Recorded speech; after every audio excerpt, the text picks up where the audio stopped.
don't know what'll get there. I'd like to do a 10 million pool next year. See, I think it's going to be a lot easier to get money, sponsors, all this stuff. We proved it. Year 2, you really prove it, and then you got something. I've invited 2 people so far. They both said yes. I don't know how serious the yeses are. Caitlyn said yes.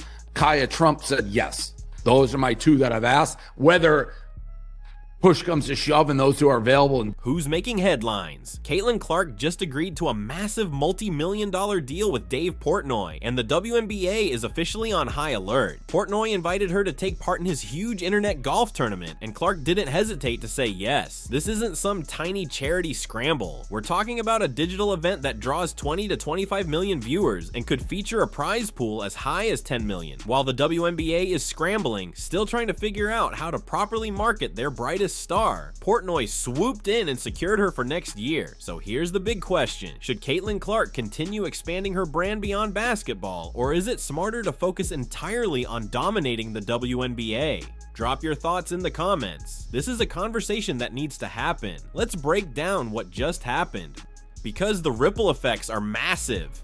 Dave Portnoy, the founder of Barstool Sports, has transformed his online golf invitational into a full-blown media phenomenon. This isn't your grandfather's celebrity golf event. Teaming up with Bob Does Sports, Portnoy has built a spectacle that pulls in viewership numbers most professional sports leagues can only dream of. And now, with Clark on board, the stakes and the attention are bigger than ever. You talked about if Caitlyn did her own league. Do you know anything about what you would want to see her do? You said you'd partner with her and give her $100 million. That's the biggest offer that she's gotten. If she would have let me be her agent, I would have in a second. And if she's like, I'll start a new league with you, I would get her whatever you want. I don't think she'll ever do that. Like, I talk with her never about that stuff. She has State Farm, Nike, Gatorade. Those are like blue bloods. Ryan's a Tom Brady in a way. Like, very rarely, if ever, publicly says anything that like should cause any waves. She's kind of like been a good trooper for the Fever and the league. So I think she wants to make the WNBA work. I think she grew up wanting to play in it, but you have to have a certain personality. Like, I think if she truly was like, I'm out of here, I'm starting my own league, she'd have people lining up, including myself, and she would put the WNBA out of business. I really do believe. When Dave Portnoy was asked if he plans to make next year's tournament even bigger, his answer was immediate. Every year. But then he dropped a bomb that probably has WNBA executives panicking. So far, he's only invited 2 players, and both said yes, Caitlin Clark and Kaya Kaufman. Portnoy admits he's not sure how committed those yeses really are yet. But the fact that Clark even agreed speaks volumes about her approach. And get this, he's aiming for a jaw-dropping $10 million prize pool next year. Here's the part that should send chills through the WNBA. If Caitlin Clark actually shows up, sponsors are going to throw money at this event. Her name alone guarantees massive audiences and non-stop media attention, the exact kind of spotlight the WNBA seems determined to underplay. This all started at the Anaka Pro-Am, where Clark absolutely shattered attendance and viewership records. The LPGA rolled out the red carpet for her, treating her like royalty. Compare that to how the WNBA has handled her, and the contrast couldn't be more glaring. And you better believe Dave Portnoy noticed. He saw the numbers, felt the energy, and seized the opportunity.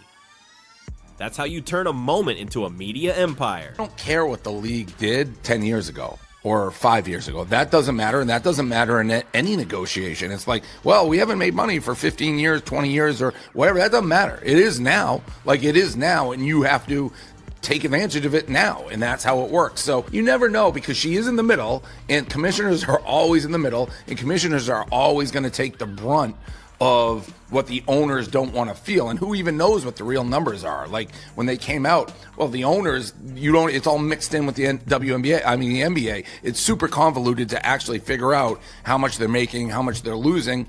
And it's in the owner's interest not to really have the true numbers if they're going up. But just the television ratings and all the media deals. I wrote an article when Caitlyn signed her Nike deal. Like, instantly. I'm like, this is the dumbest. I wish I was her agent. Like, she got screwed. And she did. If you look back at it, like, the power of her, and when her shoe comes out, like, we'll see what the sales are. They're paying Devin Booker, I think, $40 million a year. Yeah, I think Caitlyn's like getting 8, right? In what universe is Devin Booker worth $40 million a year and Caitlin's worth $8. It's insane. So it's all there, it's all up, and they're not taking advantage of it. And clearly the players have lost faith in. The brilliance of Portnoy's approach is simple. He understands something the WNBA still struggles with. You don't sit around waiting for stars to come to you. You go after them. You give them a platform that matches their value and make them feel truly wanted. Meanwhile, the WNBA spent months letting Caitlin Clark take hits on the court with almost no real protection or marketing push. Then along comes Portnoy, watches her play golf once, and immediately locks her in for his next massive event. That's the difference between an organization that gets star power and one that constantly undervalues it. And here's where the story gets even more interesting. Sophie Cunningham, who was a caddy at that same Pro-Am, impressed everyone with her surprisingly strong golf swing. On her podcast,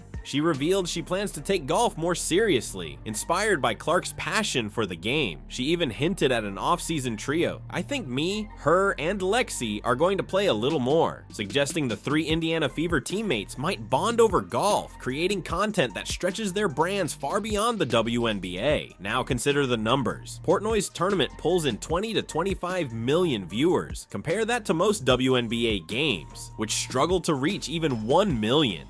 Portnoy is generating 10 times the engagement with a golf event, and now he's adding the biggest name in women's basketball to the mix. The implications for the WNBA are brutal. Their top star is creating more buzz playing golf with the founder of Barstool Sports than she is in their own league.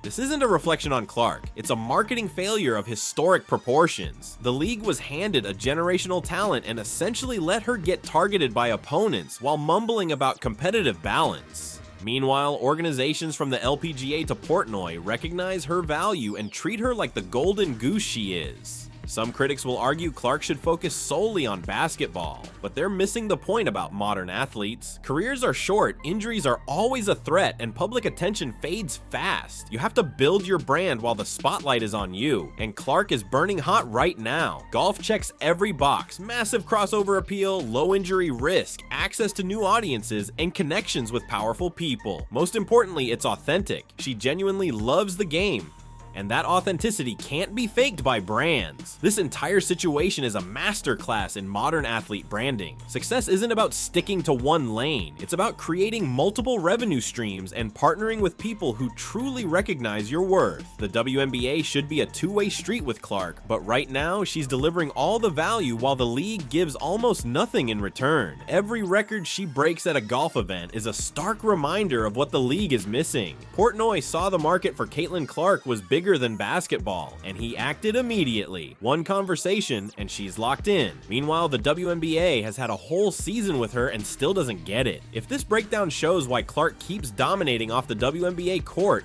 hit that like button and subscribe. You won't want to miss what happens next.